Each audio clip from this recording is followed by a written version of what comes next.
2024 లేదా 25లో డిగ్రీ లేదా బీటెక్ చదివారా? సాఫ్ట్‌వేర్ జాబ్ కోసం ఎదురు చూస్తున్నారా? అయితే కోడ్ జ్ఞాన్ 100 డేస్ కోర్సులో చేరండి. జాబ్ సాధించండి. అలాగే రవీంద్రనాథ్ గారు, మీరు అంటే కరెంట్ ట్రెండ్ కూడా చాలా దగ్గర నుండి చూస్తున్నారు కాబట్టి అడుగుతున్నాను. కొంతమంది లివిన్‌లో ఉన్న తర్వాత, మా ఇంట్లో వాళ్ళకి తెలిసింది అని చెప్పి, లివిన్‌లో ఉన్న అమ్మాయితోటి కూడా తెలియనీయకుండా, వెంటనే వేరే వాళ్ళతోటి పెళ్ళికి ఓకే చేసేసుకుంటూ ఉంటారు. అంటే ఇంట్లో వాళ్ళకి తెలిసింది ఏమవుతుందో అని. అండ్ ఇక్కడ ఈ అమ్మాయికి నేను నో చెప్పడం, ఎన్ని రోజులు కలిసున్నాం కదా, ఈ అమ్మాయిని నేను నో చెప్తున్నాను అనేటువంటి విషయం తెలిస్తే, ఆ రిజెక్షన్‌ని ఫేస్ చేయలేదేమో అనుకున్న దాని కిందకి వెళ్ళిపోతుంది. But it's a cheat. చట్టాలు అటువంటి వాటికి ఏం చెప్తున్నాయి? నిజంగానే చాలామంది ఫేస్ చేస్తున్నటువంటి ఆడపిల్లలైతే బయట చెప్పుకోలేక సమాజంలో తిరుగుతున్నటువంటి వాళ్ళు చాలామంది ఉన్నారండి. ఏడుస్తారు కూడా. కరెక్ట్ అండి నాగరాజు గారు. మీరు చెప్పే ఏదైతే ఈ టాపిక్ ఉందో చాలా సున్నితమైన సమస్య.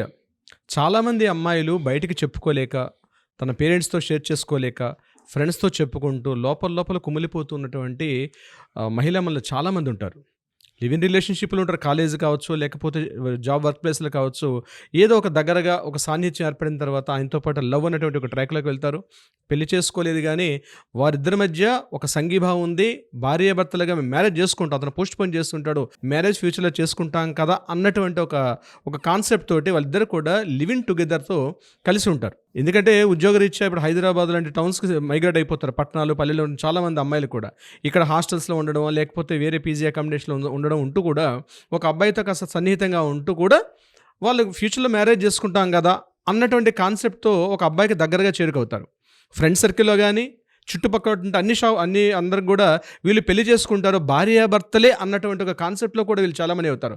కానీ హాల్ ఆఫ్ సడన్‌గా ఇతను ఏం చేస్తాడంటే, వన్ ఫైన్ డే ఈ అమ్మాయి కాస్త అవాయిడ్ చేసుకుంటూ, ఇంట్లో మా పెద్దలు వేరే అమ్మాయిని చూశారని చెప్పి ఇతను ఆ అమ్మాయిని మీరు అన్నట్టుగా చీటింగ్ చేసి, ఫ్రాడ్ చేసి, మా పేరెంట్స్కి మన మ్యారేజ్ ఇష్టం లేదని చెప్పి వేరే అమ్మాయిని మ్యారేజ్ చేసుకొని వెళ్ళిపోతారు.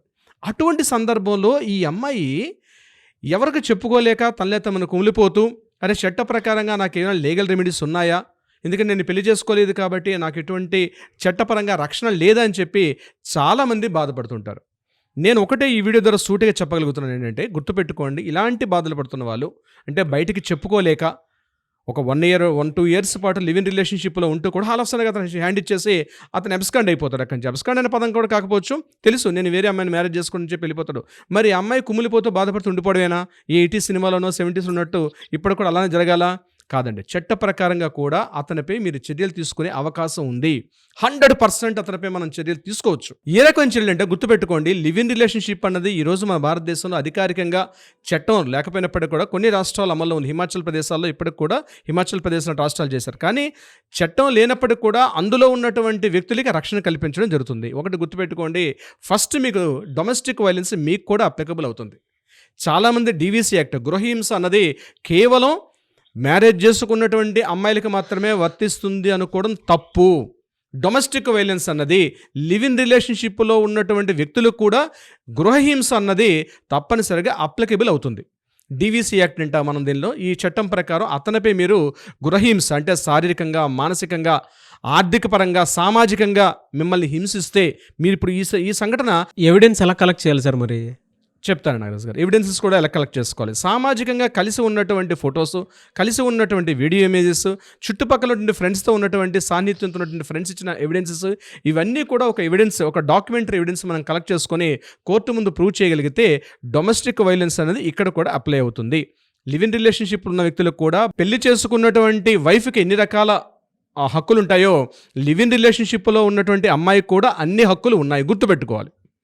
గృహహింస ప్రకారం మీరు అతనిపై ఇప్పుడు నేను చెప్పినటువంటి ఏవైతే ఆధారాలు సేకరించడం, ఆ వాట్సాప్ ఆడియోస్ కానీ, వీడియోస్ కానీ, అదేవిధంగా కలిసి ఉన్నటువంటి హోటల్స్లో కానీ, లేకపోతే ఎక్కడెక్కడైతే కలిసి వెళ్ళారో ఆ ఇమేజెస్ని కలెక్ట్ చేసి పెట్టుకోవడం. అంతేకాకుండా చుట్టుపక్కల ఫ్రెండ్స్ అందరూ కూడా భార్యాభర్తలుగా చలమని అయ్యారు కాబట్టి, మీకు కాస్త సాన్నిహితంగా మీకు సపోర్ట్ చేస్తున్నటువంటి ఫ్రెండ్స్ ఎవరైనా వస్తే వాళ్ళ యొక్క ఎవిడెన్సెస్, వాళ్ళ నుంచి కూడా విట్నెస్ని తీసుకొని మీరు ఒక మంచి అడ్వకేట్ని సంప్రదించగలిగితే అవి కూడా మీకు ఎవిడెన్స్ ప్రూఫ్గా పనిచేస్తాయి. ఒకటోది.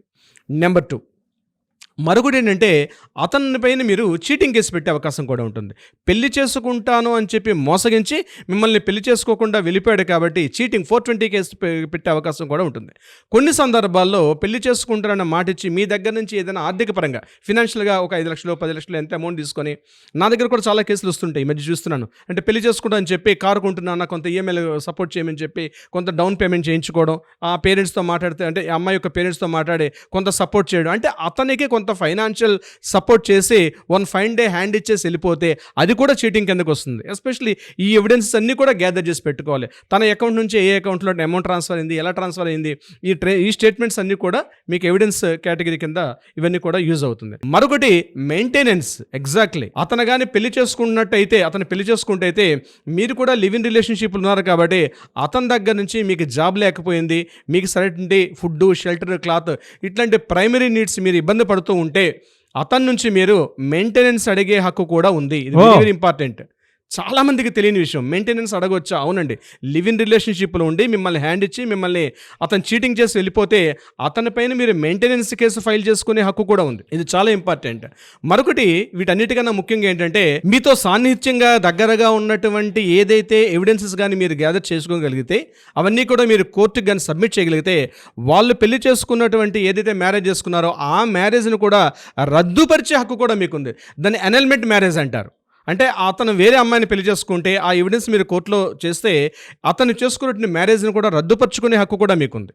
సో చాలా కేటగిరీస్ వస్తుంది నాగరాజ్ గారు. ఇప్పుడు నేను చెప్పే 4 పాయింట్స్ అనేది చాలా కీ పాయింట్స్. ఒకటి, మీరు అతనితో మెయింటెనెన్స్ అడిగే హక్కు ఉంది, అతనిపై డొమెస్టిక్ వైలెన్స్ పెట్టే హక్కు ఉంది, అది కాకుండా మూడోది చీటింగ్ కేసు పెట్టే అవకాశం ఉంటుంది, నాలుగోది అనల్మెంట్ మ్యారేజ్ అంటారు, అంటే ఆ మ్యారేజ్ని రద్దుపరిచే హక్కు కూడా మీకు ఉంటుంది. బట్ ప్రాపర్ ఎవిడెన్సెస్ అనేవి మాత్రం ప్రాపర్గా మనం కలెక్ట్ చేసి పెట్టాలి. అంటే లివ్ ఇన్ రిలేషన్షిప్లో ఉన్న అమ్మాయికి కూడా హక్కులు ఉన్నాయి.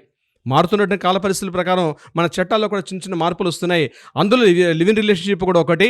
మీతో సాన్నిధ్యంగా తిరిగి, మీతో సాన్నిధ్యంగా పబ్బులు, హోటల్స్, షాపులు అన్నీ తిరిగి షాపింగ్ చేసి ఫ్రెండ్స్ అందరిలో మీరు భార్యాభర్తలుగా చలామణి అయిన తర్వాత వన్ ఫైన్ డే మీకు హ్యాండ్ ఇచ్చేసి కానీ అబ్బాయి వెళ్ళిపోతే మీరు బాధపడాల్సిన అవసరం లేదు. చట్టాలు ఇప్పుడు కూడా మీ వైపే ఉన్నాయి. మహిళా మనులకి మరీ మరీ చెప్తున్నాను నాగరాజ్ గారు. వాడు చాలామందికి ఒక వెసులుబాటు ఉంది అనేటువంటి విషయాన్ని గుర్తు చేసినట్టుందండి. Thank you so much Alagar Ravindranath గారు. Thank you so much Nagaraj గారు.